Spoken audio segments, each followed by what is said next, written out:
Hello friends, आज हम लोग देखेंगे स्पर गियर में डाटा बुक का कौन सा पोर्शन देखना है। जैसे अगर स्पर गियर का न्यूमेरिकल है आपके सामने, तो फिर डाटा बुक में किस किस चीज़ों की ज़रूरत पड़ सकती है वो हम लोग देखेंगे। मेरे पास अब ये RS खुरमी का बुक है और इसमें जो डाटा दिए हुए हैं उनकी सहायता से हम लोग समझने की कोशिश करेंगे कि क्या पोर्शन देखना होता है हम लोग को during exam and during solving the spur gear numerical. ठीक है, ये सिर्फ और सिर्फ स्पर गियर के बारे में। हम लोग आगे हेलिकल गियर, बिवल गियर और वॉर्म गियर जब देखेंगे तो उसके लिए भी देख लेंगे कि क्या क्या चीज़ें हम लोग को चाहिए और कैसे हम लोग को डाटा बुक में देखना है।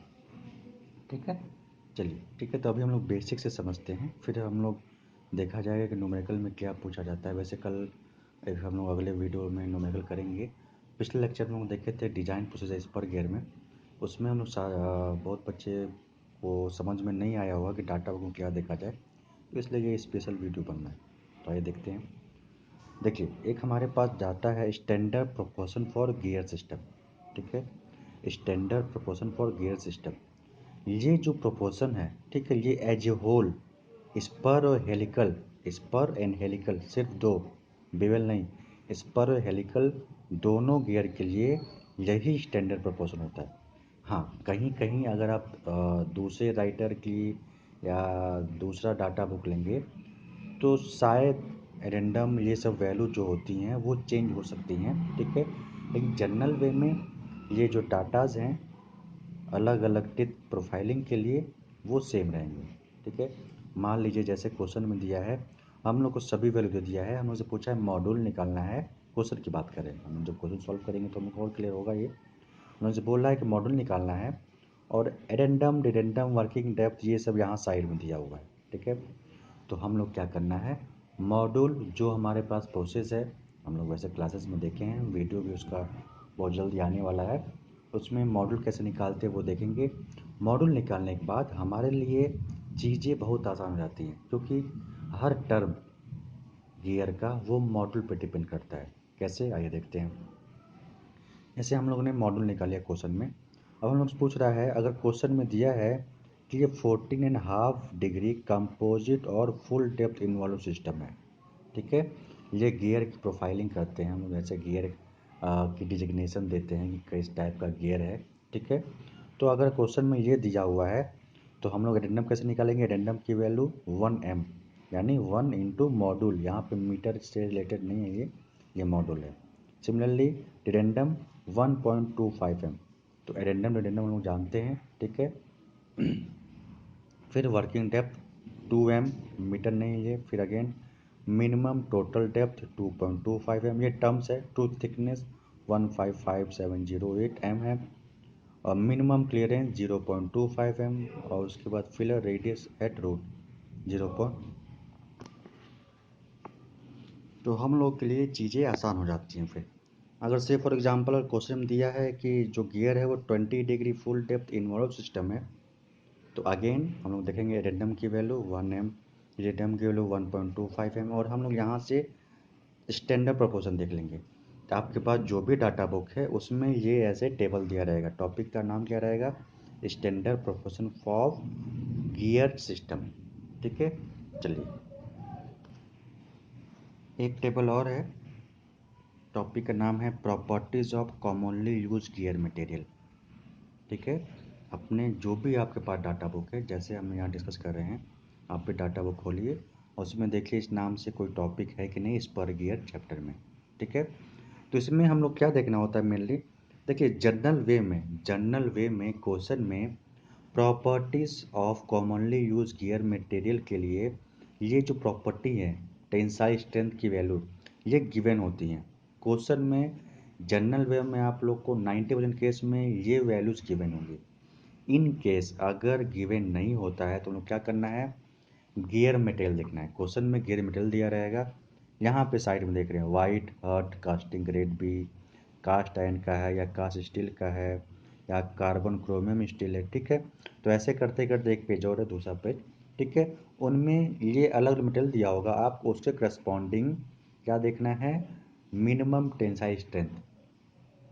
ठीक है, मिनिमम टेंसाइल स्ट्रेंथ की वैल्यू हम लोग यहाँ से निकाल लेंगे। ठीक है, अगर इन केस क्वेश्चन में गिवन नहीं है तो। ठीक है, टॉपिक का नाम देख लेंगे, properties of commonly use gear material. Similarly उसी तरह जैसे हम लोग देखे थे गियर स्ट्रेंथ के लिए, वैसे ही हम लोग एक टेबल और values of allowable static stress. ठीक है, सिग्मा नॉट की वैल्यू, सिग्मा नॉट की वैल्यू कहाँ यूज करते हैं हम लोग देखे थे, लेविस इक्वेशन फॉर्म करने के लिए। लेविस इक्वेशन क्या था, sigma naught into C V into B into pi into M into Y. ठीक है, ये हम लोग पता है। तो अगर इन केस सिग्मा नॉट की वैल्यू नहीं देता है, कभी कभी एग्जाम में क्या करता है, सिग्मा नॉट की वैल्यू देता है और कभी कभी नहीं देता है। ठीक है, वो डिपेंड करता है एग्जामिनर पे।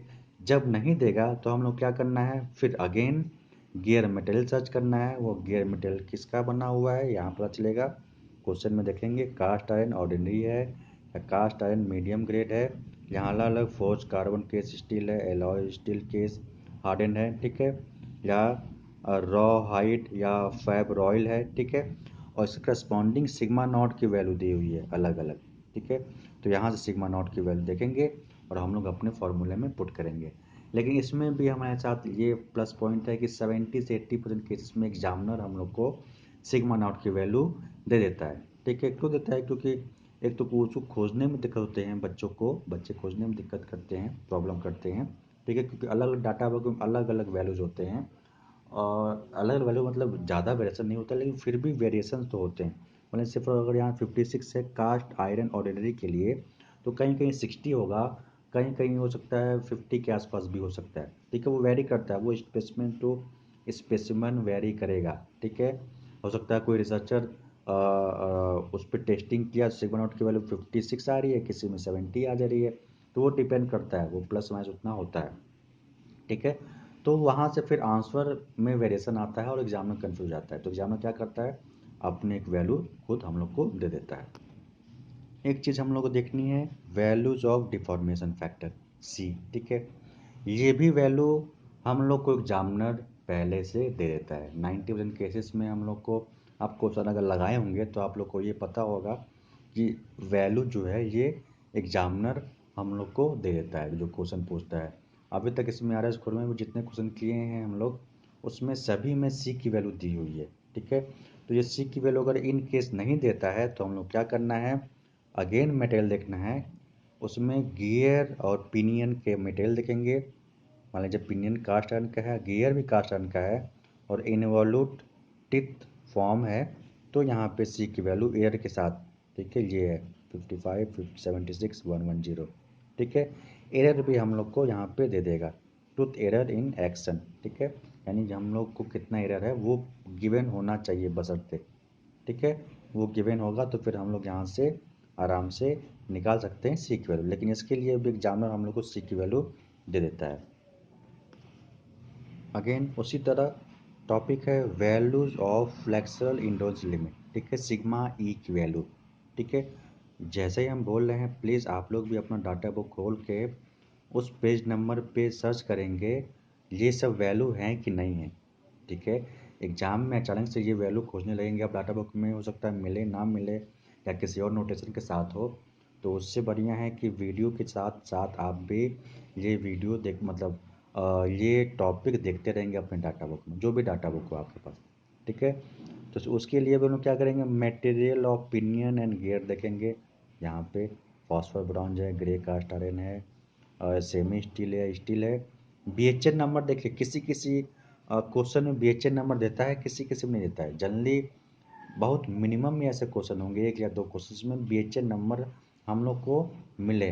ठीक है, नहीं देता है फिर भी हम लोग को नहीं समझ उसमें आना है, यहाँ पे ग्रे कास्ट आयरन का इसके सामने आप ले जाएंगे, लेकिन बीएचएन नंबर एग्जामिनर को देना चाहिए, एग्जामिनर को बीएचएन नंबर देना चाहिए, तो ही हम लोग यहाँ सुइटेबल वैल्यू हम लोग को सिग्मा एस की वैल्यू मिल सकती है, सिग्मा ई की वैल्यू यहाँ पे मिल पाएगी।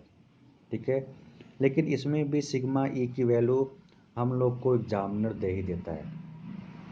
ठीक है, एग्जामिनर हम लोग को सिग्मा ई की वैल्यू दे देता है। अगेन उसी तरह values of surface endurance limit. ठीक है। उसके लिए फिर वही प्रोसेस, मटेरियल कौन सा है, पिन इन और गियर का BHN नंबर और यहाँ पे सिग्मा ES की वैल्यू। ठीक है, तो यहाँ से हम लोग निकाल सकते सिग्मा ES की वैल्यू। इसके लिए भी फिर हम बोल रहे हैं एग्जामिनर ये भी वैल्यू देता है। हम लोग जानते हैं एग्जामिनर वैल्यू क्यों देता है, क्योंकि अगर अलग अलग डाटा बुक में अलग अलग वैल्यूज होती हैं तो आंसर में वेरिएशन होता है, फिर एग्जामिनर को भी दिक्कत होती है कॉपी सॉल्व करने में। ठीक है, तो इसलिए जल्दी वो क्या करता है कि एक कॉमन एक वैल्यू हम लोग को पहले से दे देता है, तो हम लोग को क्वेश्चन करने में आसानी होती है, एग्जामिनर कॉपी चेक करने में भी आसानी हो जाती है। एक और है service factor, values of service factor, data book में आप भी देखिए साथ में। तो इसमें क्या है, हम लोग क्वेश्चन में गिवन होता है टाइप्स ऑफ लोड कौन सा है, स्टडी है, लाइट शॉक है, मीडियम शॉक है, हैवी शॉक है, कितने घंटे वो काम कर रहा है। ठीक है, ठीक है। अच्छा, उसकी वैल्यू है 3 घंटे काम कर रहा है तो उसकी वैल्यू क्या है, 10 घंटे, 8 से 10 घंटे काम करे उसकी वैल्यू क्या है, 24 घंटे काम करे उसकी वैल्यू क्या है। ठीक है, तो हम लोग क्वेश्चन में देखेंगे क्या दिया हुआ है। से फॉर एग्जाम्पल लाइट शॉक है और क्वेश्चन दिया है 8 से 10 घंटे पर डे वो काम कर रहा है, तो उसकी वैल्यू क्या हो जाएगी 1.25। और कल हम देखे थे CS की वैल्यू सर्विस वेक्टर कहाँ यूज होता है, WT निकालने में, tangential to load, Lewis equation नहीं, टेंजेंशियल टू लोड P/V/CS निकालने में। और अगर ये कंडीशन नहीं देता है तो क्या करना है ये भी देखे थे हम लोग। क्या करेंगे, सर्विस फैक्टर को 1 मानेंगे और ये ब्रैकेट में लिख देंगे कि ये टाइप ऑफ लोडिंग क्या स्टडी लोड है और मशीनरी 8 से 10 घंटे पर डे काम कर रही है। चलिए, ये सब वैल्यू थी जो हम लोग को डाटा बुक में देखना था इस पर गियर के न्यूमेरिकल के दरमियान। ठीक है, आई होप आप लोग को ये सेशन समझ में आया होगा, ये वीडियो समझ में आया होगा। ठीक है, ये वीडियो अच्छे समझने के लिए आप लोग को प्लीज़ डाटा बुक अपने साथ रख के देखना पड़ेगा, तो हम लोग समझ पाएंगे, क्योंकि डाटा बुक में अलग अलग नोटेशन के साथ रहेंगे तो वहाँ पे हम लोग को दिक्कत हो सकती है। ठीक है, ठीक है, आज के लिए इतना ही। Thank you.